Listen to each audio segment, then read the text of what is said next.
سعید نے قتادہ سے، انہوں نے حسن سے، انہوں نے حطان بن عبداللہ رقاشی سے، اور انہوں نے حضرت عبادہ بن صامت رضی اللہ عنہ سے روایت کی۔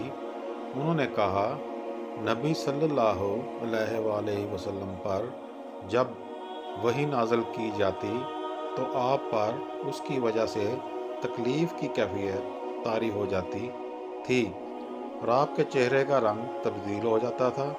کہا، ایک دن آپ پر وحی نازل کی گئی تو آپ اسی کیفیت سے دوچار ہوئے۔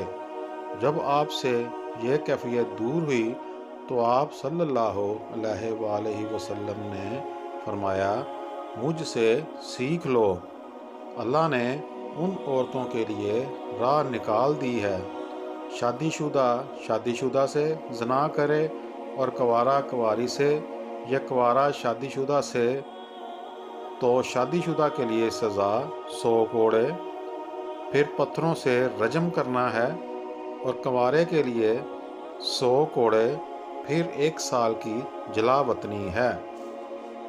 صحیح مسلم حدیث نمبر 4417۔